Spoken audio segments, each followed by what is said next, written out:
You were never meant to see this photograph, because in it lies something the Victorians feared more than death itself. The possibility that death had been mistaken, that the dead were not truly gone. The image seems harmless at first, a grieving boy beside his brother's still body, a frozen farewell framed in sepia tones. But stare long enough, and you'll feel it too. The faint, impossible hum beneath the silence. His lips too soft, his skin too warm, eyes that should be glass, but are not.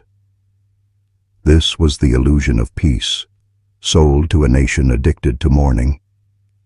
In the late 1800s, death had become a business, and photography was its priesthood. Families paid men with cameras to make corpses look alive again, to dress them, pose them, paint color onto their cheeks and light onto their eyes. They called it memento mori, a reminder of mortality. But in truth, it was a ritual of denial. The Victorians were not commemorating death. They were bargaining with it. The photograph of Herbert Prescott, taken in 1858, was supposed to be one of these last portraits. A boy of 16, gone too soon. His younger brother George beside him, unaware that the lens was capturing more than sorrow, it was capturing a crime. The doctor had pronounced Herbert dead, of natural cause, indeterminate. His body was cold, his heart still. But as we'll soon uncover, Victorian medicine didn't always know what death looked like. Decades later, when the coffin was unearthed, the truth screamed through the wood. Deep scratches inside the lid, splinters embedded in bone, arms twisted upward as if reaching for light. Herbert Prescott had been alive when the photograph was taken, alive when he was buried. And yet, that's not the darkest part.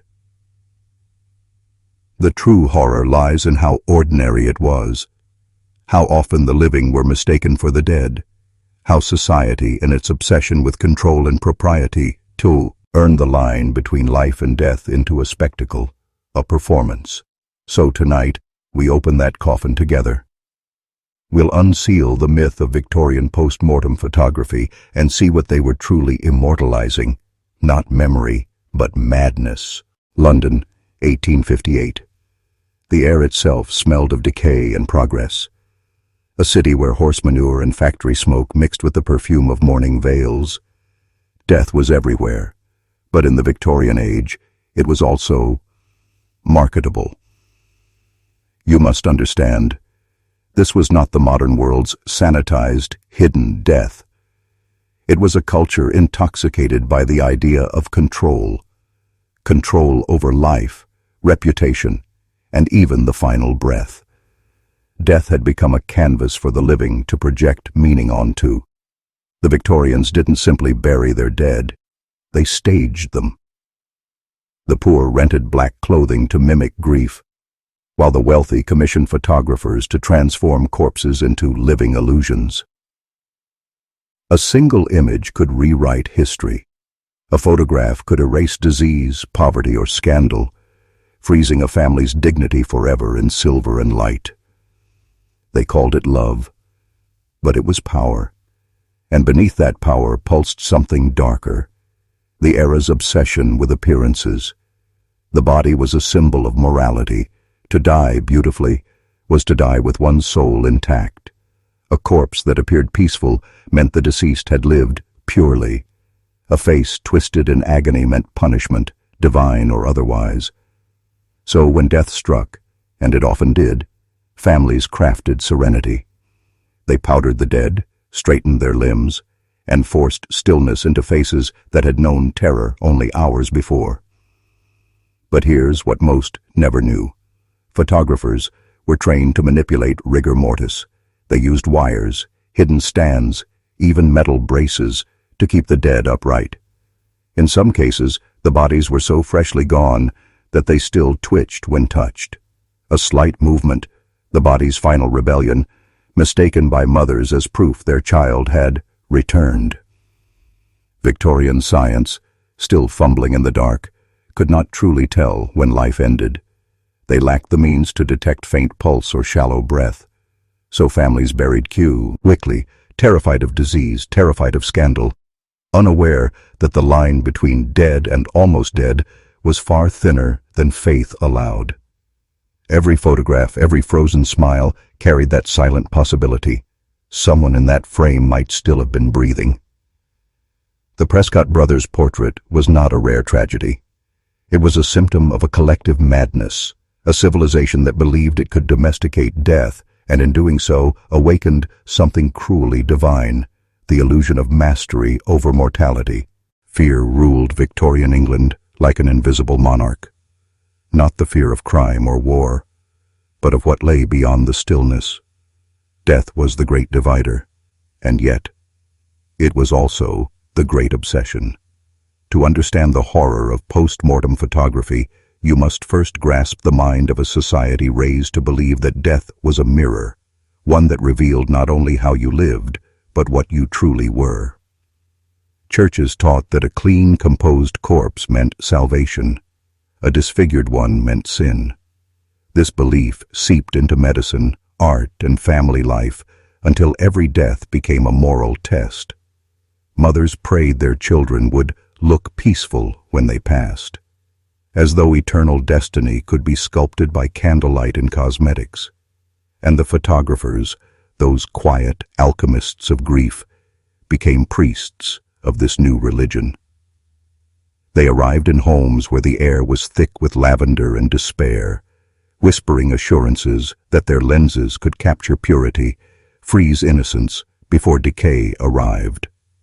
Behind the curtain of their craft, they performed something almost liturgical, arranging, posing, softening, until the horror of death became consumable. They didn't just immortalize faces, they sanctified them for public display. But every ritual hides its corruption. The photographers' guilds worked hand in hand with doctors, undertakers, and even clergy. It was an economy of sorrow, each family's tragedy feeding a machine that profited from fear, a machine that taught people to hide from the reality of death while worshipping its image. The Victorians paid dearly not to confront mortality, and in doing so, they empowered those who understood its psychology. Because fear is currency, and whoever controls a man's fear controls his choices. The churches used it to maintain moral obedience. The doctors used it to enforce authority. The aristocracy used it to justify order. Death was not chaos, it was propaganda. And the photographs, quietly distributed through parlors and memorial books, were the perfect instrument. When you look into those glassy eyes of a post-mortem portrait, remember, you are seeing both victim and tool. They were used to reinforce a hierarchy of spirit and class, to remind every grieving mother that even her despair could be curated to serve the system. The Prescott photograph was not an accident. It was a reflection of an entire empire's secret addiction, to make death appear beautiful enough to forget. They called it progress, but in truth, it was the perfection of deception. By the mid-19th century, Victorian medicine had wrapped itself in the language of science, confident, sterile, unyielding. Doctors spoke as if they held dominion over life itself, but behind the polished brass instruments and immaculate white coats lay a truth the public was never meant to see. They didn't understand death. Not really. Physiology was still an enigma. The human body was a mystery written in a language even its supposed masters could barely read. Coma, catalepsy, suspended animation, these were words used to mask ignorance. To a doctor in 1858, natural death meant one thing: failure, unexplained. But to a family desperate for answers, that failure wore the costume of certainty. When Dr. Frederick Hastings pronounced Herbert Prescott dead, no one questioned him. In Victorian England, the physician's word was sacred, an oracle disguised as science. The institutions built on that authority, the hospitals, the medical schools, the royal colleges, thrived on illusion. To admit doubt was to admit weakness. So when bodies were buried alive, When patients awakened in morgues, when whispers spread of coffins found clawed from within, the truth was buried deeper than the victims themselves. Newspapers called them isolated errors. The church called them divine mysteries. But in the private diaries of surgeons and coroners, there are pages stained with guilt, accounts of movement, sound, and blood warmth that defied explanation. And yet, these same institutions profited from the spectacle. Post-mortem photography became their silent accomplice. It provided the illusion of closure, proof that their methods worked, that death was final, clean, complete. The photographs were shown in lectures, printed in journals, used as exhibits of medical precision. But each image was also a cue, at confession, a moment stolen from the edge of life, dressed up as proof of control. Do you see it now? The photograph wasn't just art or mourning. It was propaganda for the living, a message whispered through silver nitrate and candlelight. Trust the system. We know when you're dead. But they didn't. And every time the shutter clicked, another soul might still have been fighting in the darkness, unseen, unheard, until the world decided it was convenient to call them gone. Grief, in Victorian England, was not an emotion. It was a discipline, a code of conduct, rehearsed and enforced like a ritual of control. You were told how long to mourn, what to wear, what to feel, and when to stop feeling. Entire industries were built around it. Mourning dressmakers, coffin designers, grief counselors, and yes, photographers who captured the moment where sorrow became theater. Every rule of mourning had one purpose: to make sure emotion never became rebellion. Because a grieving man is dangerous. He questions the system that took what he loved. But a man whose grief has been dressed, photographed, and published, he has been pacified. The Victorians turned mourning into a moral duty, a way to prove your decency to the world. The black veil was not just for the dead.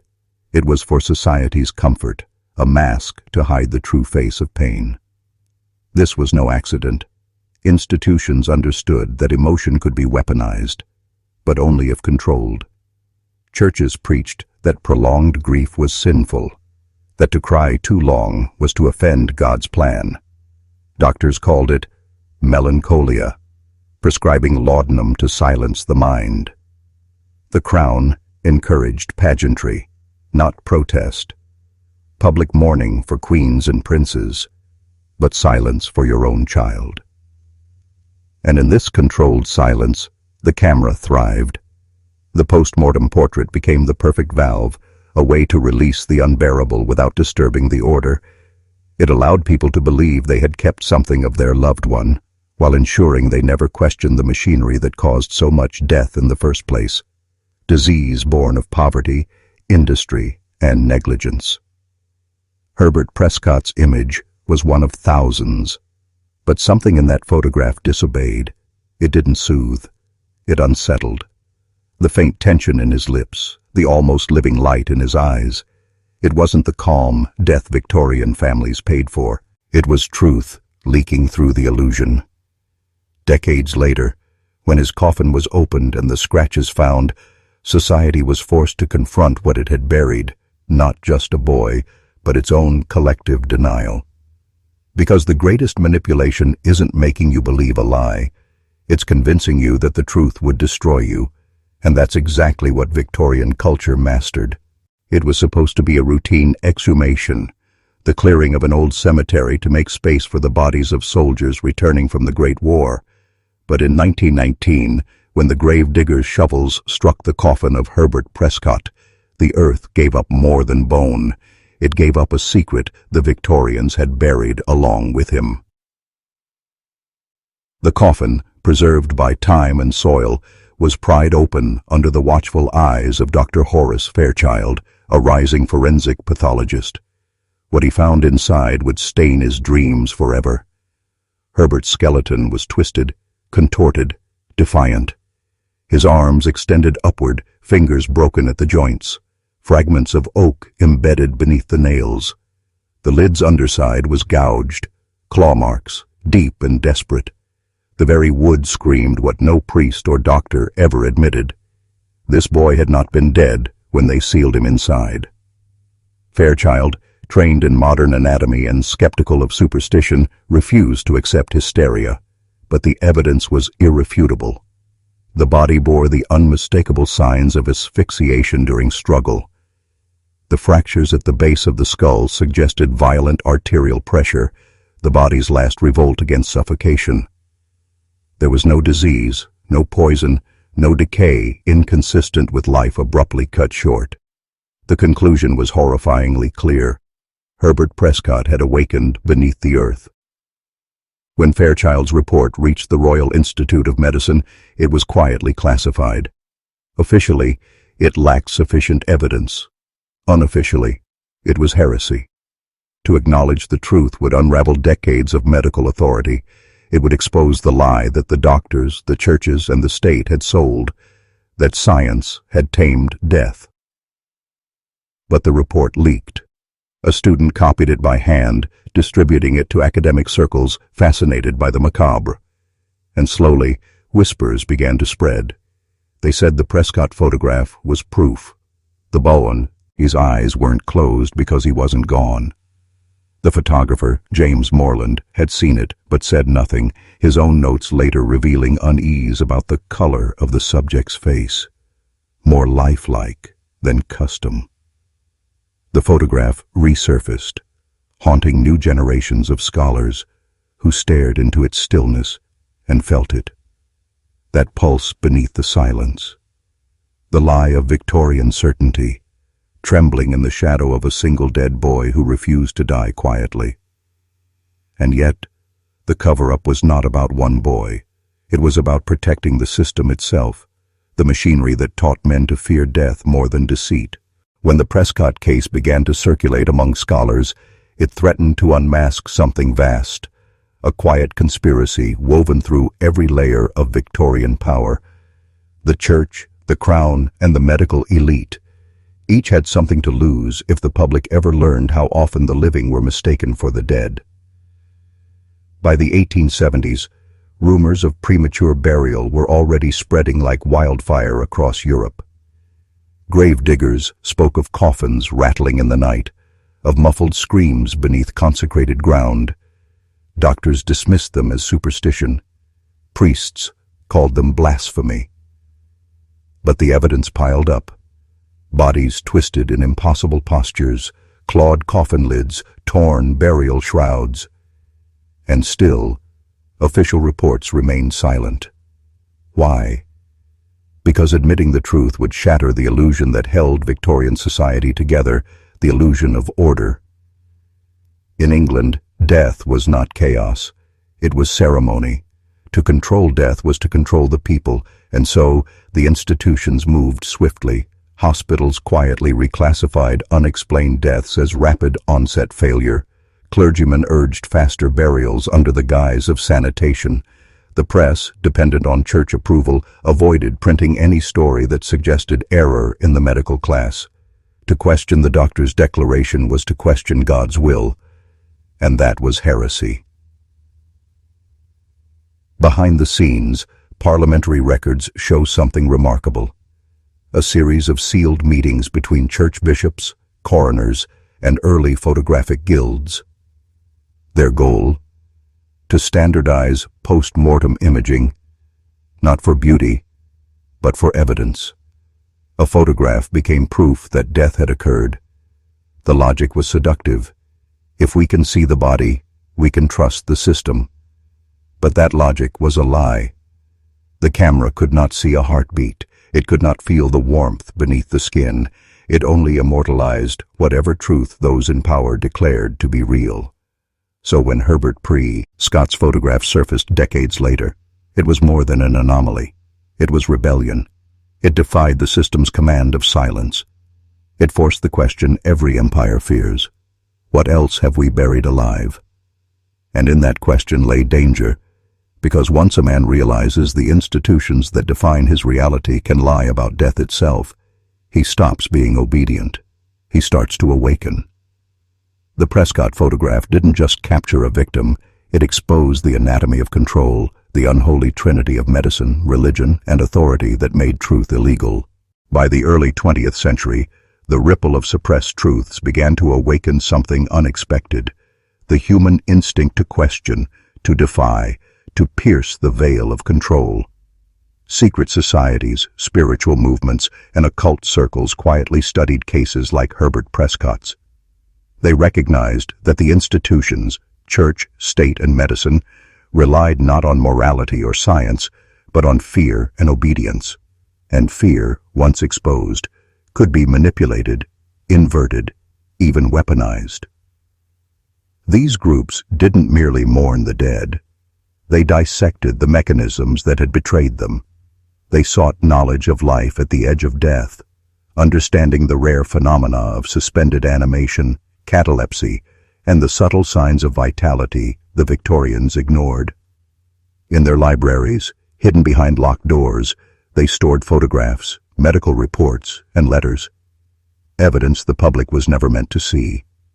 Each image, each page was a key, a lesson in the anatomy of deception. The Prescott photograph became a legend among these circles, not as a macabre curiosity, but as a teaching tool. Scholars studied the tension in Herbert's eyes, the faint life in his cheeks, and the hands of a boy who had struggled against the earth itself. They saw that the final image, intended as memorial, was in fact proof. Proof that life could persist when the world declared it gone. And here lies the terrifying truth. These lessons were dangerous. They showed that life and death were not absolutes, that authority could be circumvented, and that the very rituals designed to enforce obedience were also prisons for the living. In understanding these mechanisms, the hidden students of death learned to master fear itself, the most potent tool ever wielded by those in power. It was during this period that some members of these secret circles began leaving symbolic messages in public view, almost as if daring future generations to notice.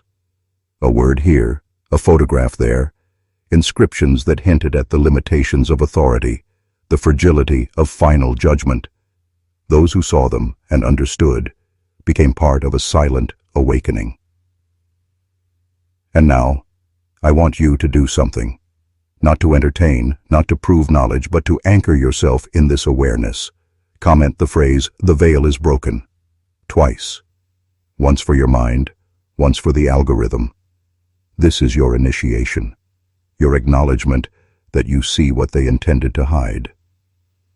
Because the moment you recognize control, the moment you see manipulation for what it is, you are no longer just a witness. You are awake. A century after Herbert Prescott's burial, technology finally caught up to the nightmare sealed inside his coffin.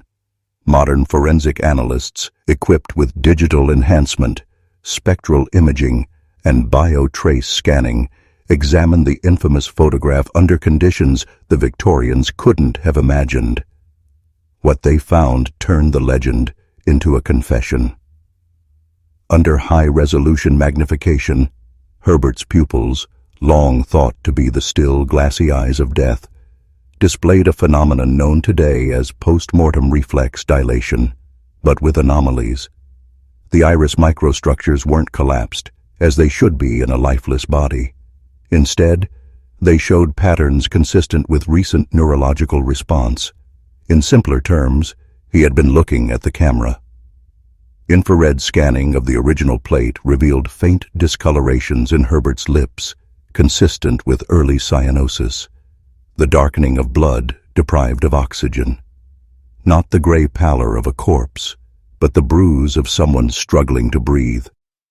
On his fingers, the gelatin silver exposure captured something else the Victorians never noticed.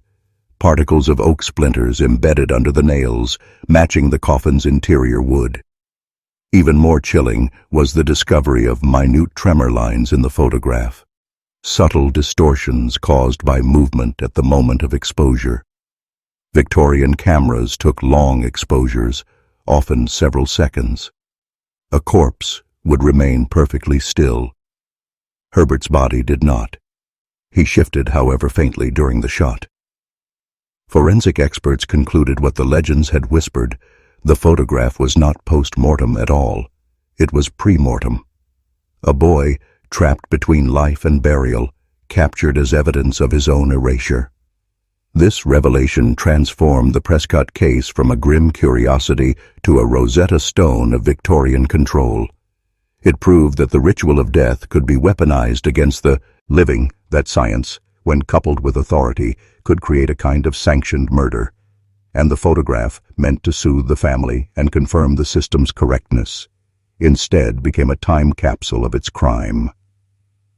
As these findings spread through academic and online forums, the image's power multiplied. People no longer saw a dead child. They saw a witness, staring back through time, indicting the world that buried him alive. And that gaze raises a question far larger than one boy. If a single photograph could expose the machinery of deceit, what other truths locked in our archives are still alive, breathing, waiting to be unearthed? The shockwaves of Herbert Prescott's posthumous revelation extended far beyond one English village. Scholars, occultists, and even early psychologists began to reinterpret Victorian death rituals, realizing that the practices they had dismissed as quaint or morbid were in fact instruments of control. Subtle mechanisms that enforced obedience, shaped emotion, and silenced dissent. The photograph, once a private memorial, became a symbol, a warning to those who trusted authority without scrutiny. It revealed that science and religion, institutions revered as the arbiters of life and morality, had colluded to enforce not just conformity, but submission to the very machinery that could erase life itself. Families were taught to fear what they did not see, to accept medical authority as infallible, to believe death was predictable and final. And for decades, this trust went unquestioned. But the Prescott image cracked that illusion. It inspired movements, small at first, almost imperceptible, dedicated to understanding the boundaries of life, the limits of medical authority, and the psychology of fear. Spiritualists began studying near-death experiences. Early neurologists explored catalepsy and suspended animation. Secret societies cataloged the faint traces of life that the Victorians ignored. Each scholar, each seeker, realized that obedience could be broken with evidence, that manipulation depended entirely on silence and secrecy. In many ways, Herbert Prescott's struggle was symbolic. He represented every person buried under the weight of institutional control, told what to fear, how to grieve, when to submit. His post-mortem photograph became proof that truth could survive even the most thorough system of deception. And this is where you, the viewer, must recognize your own reflection. How often do the authorities dictate the boundaries of your fear, your perception, your understanding of reality? How many truths have you accepted without question because the world told you they were final? Because once you see the Prescott photograph as it truly is, not a memorial, not a curiosity, but evidence of a system that deceived and controlled, you cannot unsee it. Your perception changes, your instincts sharpen, and you begin to understand that history is rarely written by the dead. It is curated by the living who choose which horrors to conceal. The machine of fear is old, but it is not invincible. And the Prescott case proves that even a single image, a single boy's struggle, can pierce the veil and illuminate what the system was never meant to reveal. The Victorian rituals of death did not disappear when the era ended. They mutated. Their symbols changed, their language softened, but their function, to regulate fear and obedience, persisted.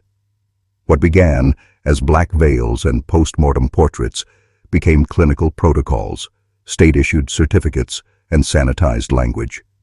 The machinery of control learned to wear a new mask: modernity. Psychologists now speak of institutional trust, the invisible framework that allows societies to function. But few ask how that trust is built. In the Victorian age, it was built on ceremony. Today, it is built on systems, data, and official narratives. Back then, families were told a boy was dead when he wasn't. Now, entire populations are told what is safe, what is true, what is impossible, and most accept it, because the alternative is chaos. The Prescott photograph stands as a bridge between these worlds. It is not just a historical curiosity, it is a mirror. The same logic that buried Herbert alive, that declared his silence proof of death, is the same logic that can silence dissent today. Authority always presents itself as protection. It offers rituals, language, and imagery to make you feel secure.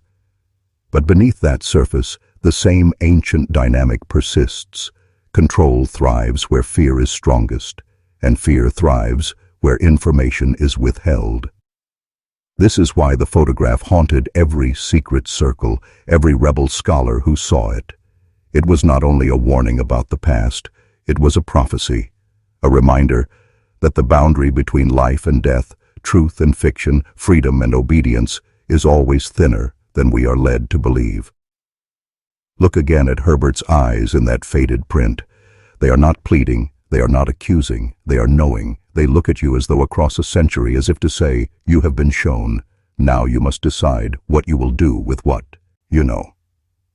Because the lesson of the Prescott photograph is not simply that institutions can err, it is that they can normalize error, ritualize it, build an entire culture around it, and teach you to accept it as reality. That is the true horror of Victorian post-mortem photography. And yet, in that horror lies an opening, a chance to break the pattern. Now, we arrive at the edge, the place where history, horror, and truth converge. The Prescott photograph is no longer simply a relic of Victorian mourning. It is a testament to the limits of human authority, the fragility of systems built on fear, and the resilience of life that refuses to be silenced. Herbert Prescott did not survive the coffin, but his image did, and through it, so does the knowledge he unwillingly carried to the grave. What does this mean for you, sitting there in the glow of a screen, decades and continents away from that dark Victorian parlor? It means that every system, every institution, every ritual designed to dictate fear can be questioned. It means that appearances, no matter how official, sacred, or serene, are not truth. It means that vigilance, skepticism, and awareness are the tools that preserve life, liberty, and even sanity in a world that prefers obedience. The photograph stares at you not to frighten, but to awaken. It whispers that the machinery of control is ancient, subtle, and pervasive, but never infallible.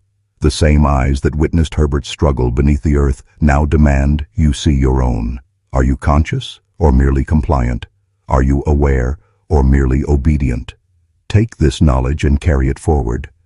Let it temper your fear. Let it sharpen your perception. Let it remind you that the line between life and death, truth and deception, control and freedom, is often thinner than we dare to imagine, and that some truths, once seen, cannot be unseen. The Prescott brothers' story is not just a tale of death. It is a map of human manipulation, a guide to understanding how societies manufacture certainty and weaponize obedience. It is also proof that even in the deepest shadows, light, however faint, can persist. So look again, one last time at the photograph, study the eyes, feel the tension, remember Herbert to Prescott, and understand this. The world is filled with systems built to deceive you. The question is not whether they exist, it is whether you will ever unlearn the fear they implanted and claim your awareness in spite of it. Because once you have seen the truth, nothing is ever the same.